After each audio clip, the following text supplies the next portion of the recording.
इतिहास के यहाँ तक कि अपनी दस्तावेज हैं पर्सनल और ग्रोथ के बस लिए भी इसी विश्वास अपनी ने उन्हें चुनौतियों दशकों और तक लक्ष्यों को एक इस खोज कहानी के की लिए तरह प्रेरित देखने से किया। क्लैरिटी और लेकिन ये मोटिवेशन सफर दोनों कोई मिलते हैं। आसान नहीं था। तो देखिए, आखिर में हम इसी 1930 के नतीजे पर दशक से ही पहुंचते हैं मछुआरों को कि पानी के कहानियां नीचे सिर्फ कुछ अजीब मनोरंजन ढांचे के दिख लिए रहे नहीं थे। होती, वो 1963 तो में ज्ञान पहली और बार बुद्धिमानी आधिकारिक के वो खुदाई हुई। बर्तन हैं फिर जो पीढ़ी दर 1979 पीढ़ी में उस डॉक्टर कीमती राव ने ज्ञान को भारत हम का तक पहला पहुंचाते हैं। अंडर वाटर तो आर्कियोलॉजिकल अगली मिशन बार शुरू जब किया कोई और कहानी 1983 सुने से या पढ़ें 1992 तो के एक पल बीच रुककर पैसों जरूर की तंगी सोचिएगा, और लोगों के हमारे तानों चारों के ओर की इन बावजूद आम सी उनकी लगने टीम वाली ने कहानियों 12 में बार कौन समंदर सा में गोता जरूरी लगाया। और गहरा ज्ञान और छिपा फिर हुआ है सालों जो की बस ये मेहनत खोजे रंग जाने का लाई। इंतजार कर रहा है। विज्ञान ने उन सबूतों को सामने लाना शुरू कर दिया जो सदियों से समंदर की गहराइयों में दबे थे।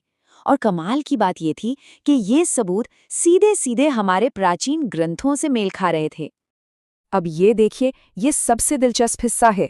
ग्रंथ कहते हैं कि द्वारका एक किलेबंद शहर था और खोज में 560 मीटर लंबी पत्थर की दीवार मिली। ग्रंथ एक व्यस्त बंदरगाह का जिक्र करते हैं और समंदर के नीचे सैकड़ों पत्थर के लंगर पाए गए। ग्रंथों में आलीशान महलों की बात है और सोनार मैपिंग में बड़े-बड़े पिलर और इमारतों की नींव मिली। अब आप ही बताइए, क्या ये सब सिर्फ एक इत्तेफाक हो सकता है? लेकिन असली धमाका तो तब हुआ जब मिली हुई चीजों की कार्बन डेटिंग की गई। पता चला कि उनमें से एक चीज करीब 9000 साल पुरानी है। जरा सोचिए, 9000 साल। ये खोज सिर्फ द्वारका की कहानी को ही सच साबित नहीं कर रही थी, बल्कि ये भारत के इतिहास को हड़प्पा सभ्यता से भी हजारों साल और पीछे ले जा रही थी। इसने हमारे इतिहास की पूरी टाइमलाइन पर ही एक बड़ा सवाल खड़ा कर दिया। तो फिर सवाल उठता है कि इतनी बड़ी, इतनी भव्य नगरी आखिर डूबी कैसे? वैज्ञानिकों के पास इसका एक जवाब है: सी लेवल राइज।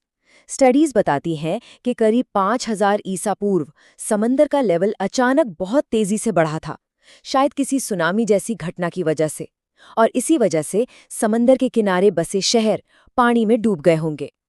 ये वैज्ञानिक थ्योरी और पौराणिक कथा दोनों एक ही तरफ इशारा कर रही हैं। तो ये कहानी सिर्फ इतिहास की नहीं है, या सिर्फ खोज की नहीं है। द्वारका की विरासत आज भी उतनी ही जिंदा है, और शायद आज उसका महत्व पहले से कहीं ज्यादा है।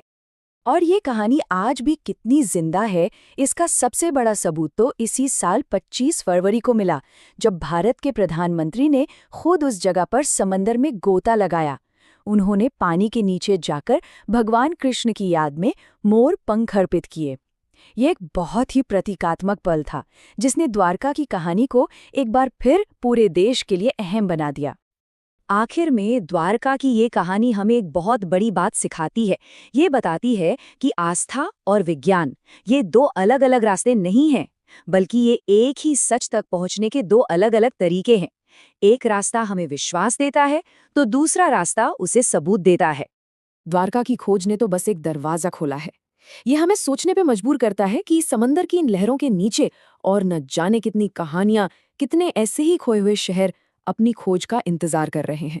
शायद कुछ कहानियां कभी खत्म नहीं होती, वो बस हमारे जगाने का इंतजार करती है। जय द्वारकाधीश।